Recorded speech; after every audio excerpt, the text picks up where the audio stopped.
அஸ்ஸலாமு அலைக்கும் friends, welcome to my channel. இந்த வீடியோவில் வீட்டிலையே பிரியாணி மசாலா பவுடர் எப்படி பண்ணுறதுங்கிறது தான் பார்க்க போகிறோம். சிக்கன், மட்டன், வெஜ் பிரியாணி எல்லாத்துக்கும் யூஸ் பண்ணுற மாதிரி ஒரு பிரியாணி மசாலா தான் இது. கிராம்பு 20 கிராம், ஏலக்காய் 30 கிராம், அதுக்கப்புறமா பட்டை 100 கிராம். இந்த அளவில் பட்டை, கிராம்பு, ஏலக்காய் எடுத்துகிட்டு இதை அரைச்சி நம்ம 10 கிலோலேருந்து 12 கிலோ அளவுக்கு பிரியாணியில் இந்த மசாலா பவுடர் சேர்த்திக்கலாம். நம்ம எடுக்கக்கூடிய கிராம்பு இந்த மாதிரி இருக்கக்கூடாது, இந்த மாதிரி தான் முழுசாக இருக்கணும். அடுத்ததாக ஏலக்காய் பார்த்திங்கன்னா நல்லா ஃப்ரெஷ்ஷாக இருக்கணும். இதை உடச்சா 7லேருந்து 8 பருப்புக்கு மேலேயே வரும். இந்த மாதிரி தான் இருக்கணும். ஒரு ஏலக்காய் உடச்சா ஒன்றுமே இருக்காது, காஞ்சி போயிருக்கும். இந்த மாதிரி இல்லாமல் பாருங்கள், இது ஃப்ரெஷ்ஷாக இருக்குது பாருங்கள்.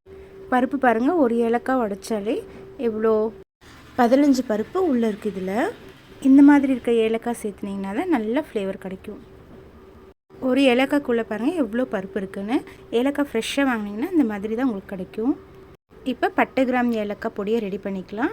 பட்டையை மட்டும் கொஞ்சம் சிறுசாக நம்ம உடச்சி எடுத்துக்கலாம். இதெல்லாமே ஒன்றா சேர்த்து மிக்ஸி ஜாரில் போட்டு அரைச்சிக்கலாம். ஆனால் மறக்காமல் கூட ஒரு ஸ்பூன் கல்லுப்பு சேர்த்திக்கணும். கல்லுப்பு ஒரு ஸ்பூன் சேர்த்து அரைச்சிங்கன்னா நீங்கள் ரொம்ப நாள் ஸ்டோர் பண்ண முடியும், கெடாமல் இருக்கும். அது மட்டும் இல்லாமல் நல்லா நைஸாகவும் அரைக்க வரும்.